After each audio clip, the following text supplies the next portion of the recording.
Let's all stand on this read scripture in Romans 6:23. Romans 6:23. Romans 6:23. So mauna ang always ginatudlo sa kuha. Amen. So unsa jud ning kini na bersikulo ha.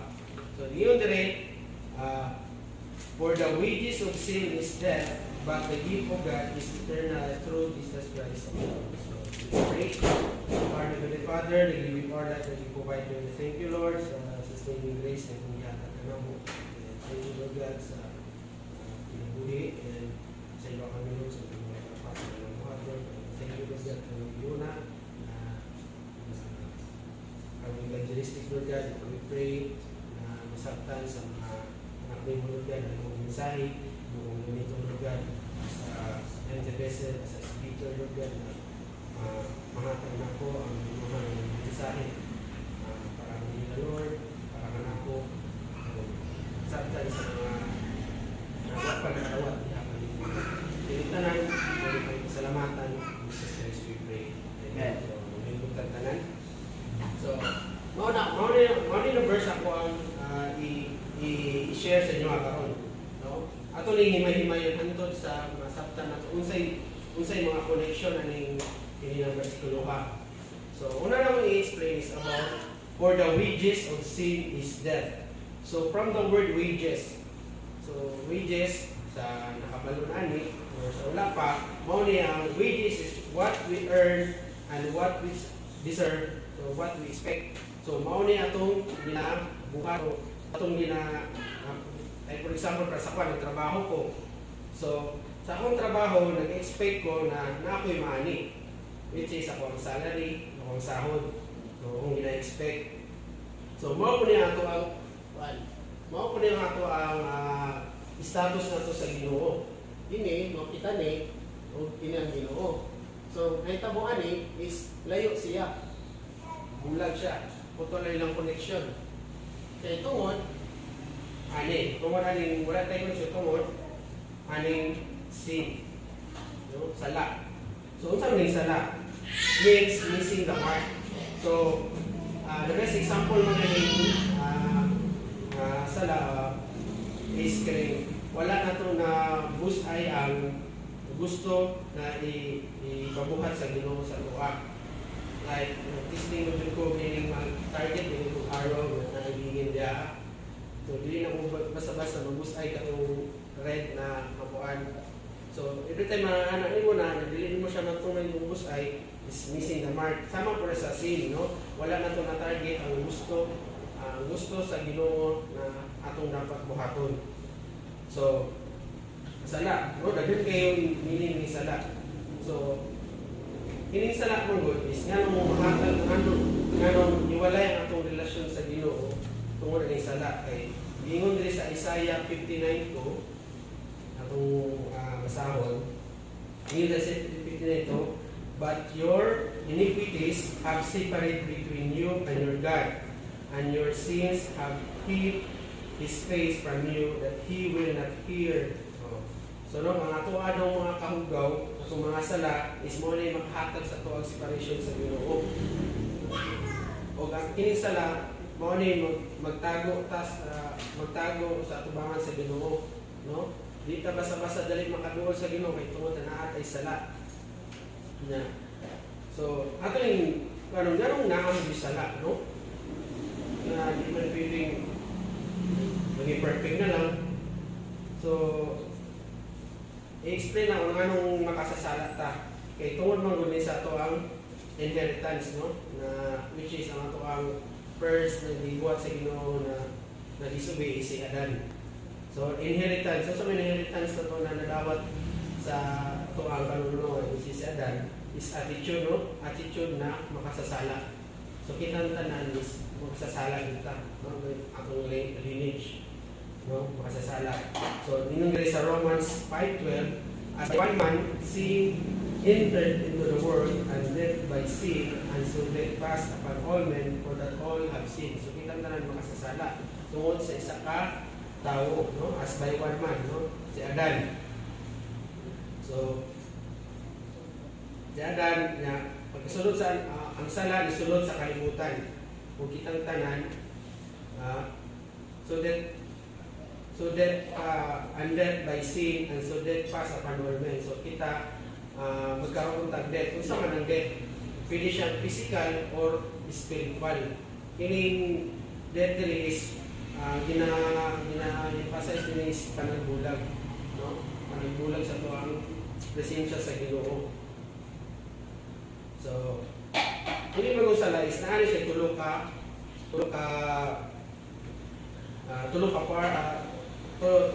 points, no? Na anong makasalata, no? Because kini atong si separate man from God, which is glory. So, mao na siya.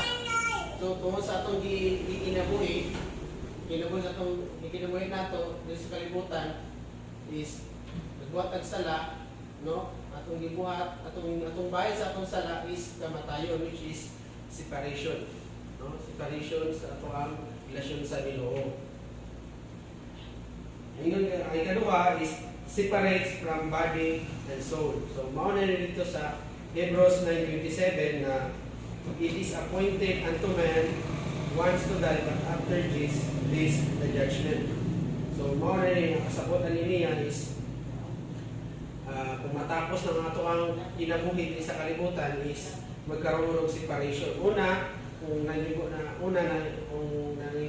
nanibuhi ka din sa kalibutan na naisala, magkaroon tao separation sa Ginoo, God's glory. So, wala tayong connection sa Ginoo. Kadua is kung matapos ng ato ang kinabuhi din sa kalibutan, managbulag na po is ay mo ang lawas patong sa yuta ang imong kaluluwa.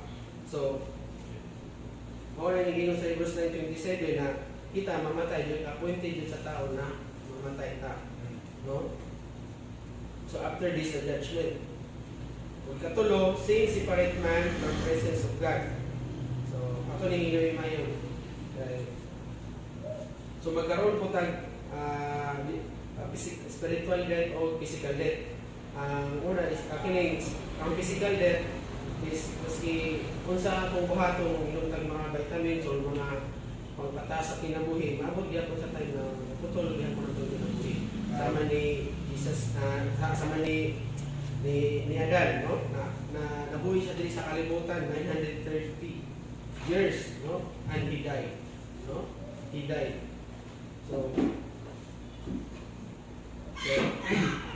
So kini ato ni kuaning ating part to separate body and soul.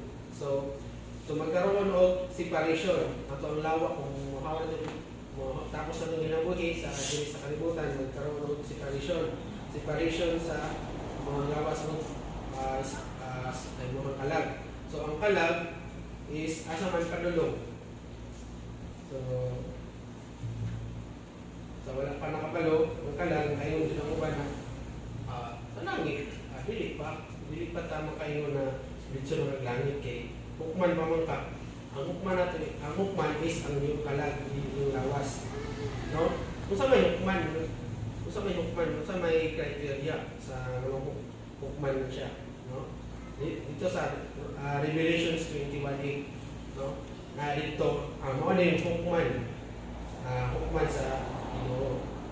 But sa Revelations 21:8, but the fearful and the unbelieving and the abominable and the murderers and warmongers and sorcerers and idolaters and all liars shall have their part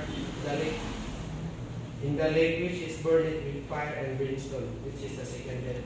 So may mayo na to ni mga purple kini mga talawan maminaw sa pulong sa Ginoo. Na gabinan ko na invite na maminaw ta pulong sa Ginoo, na-ignore, yung nag-busy, mga sila, mga fearful, yung unbelieving, no? Like mga pagtuo, na yung pagduha-duha, no? Pagduha sa pulong sa Ginoo, o din yung mga abir-namol, mga sulawayon, na kinabuhi, ay yung mga murderers, yung mga mamatay tao, and warmongers, mga hilawason, and the sorcerers, mo niya mga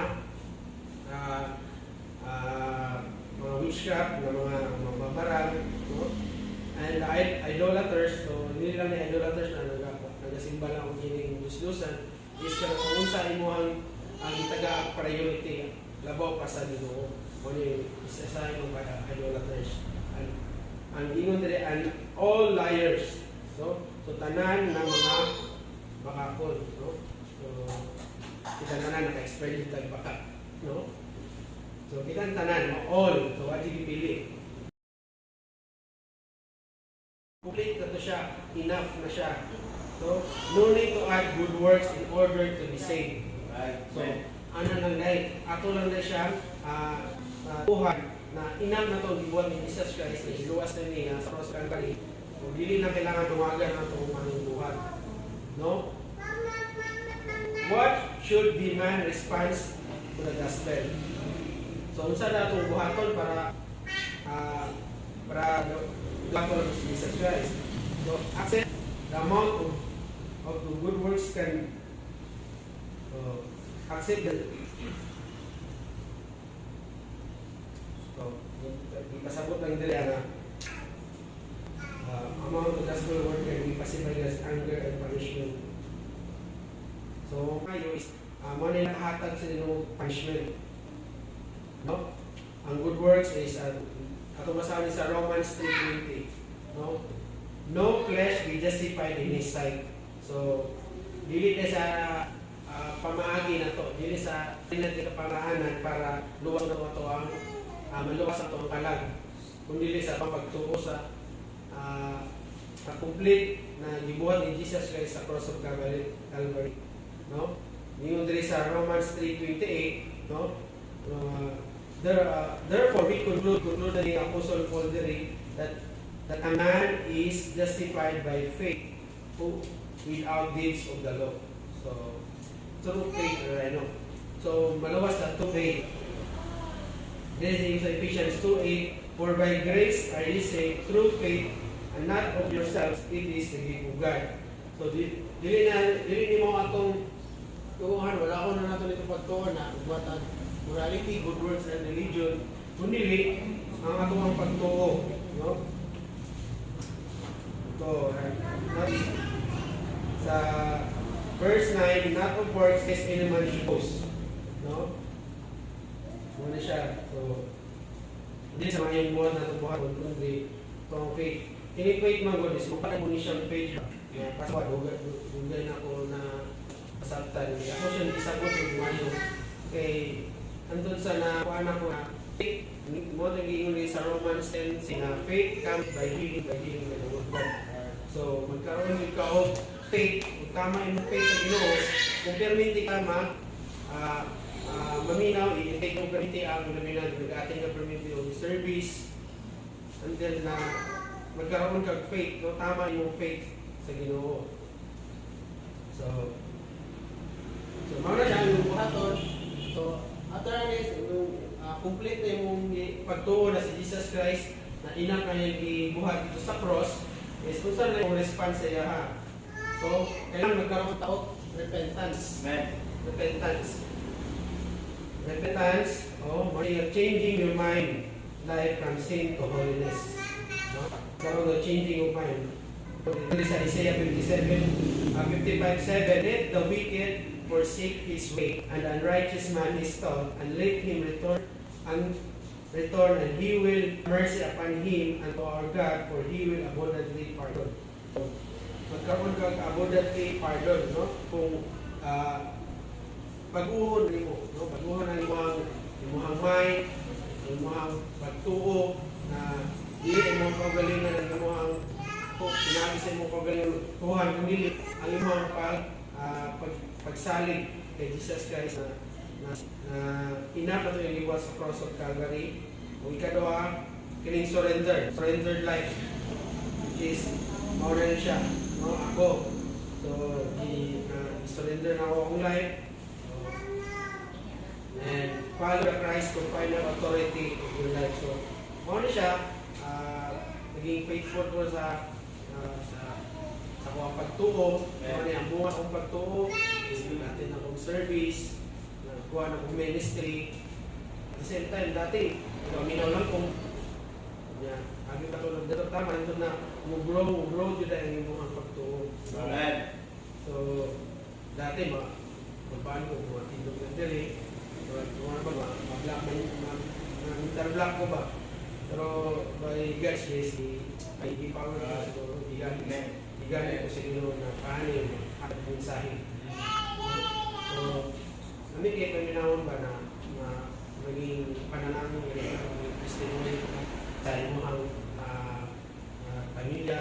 So by God's grace na sulat itong pagbalik natin is pinapray yun ang always na kung family is na maparang kasipan. So God's grace nilawat sila sa gospel, mag-respond sila, maluwas sila. So isa na lang ang prayer ko is kung ang family dito sa Mugista maluwas sila. So pinagis ako ang testimony is inspired sila ng Christian na convert sa tama na pagko. Amen. So, ano lang, thank you,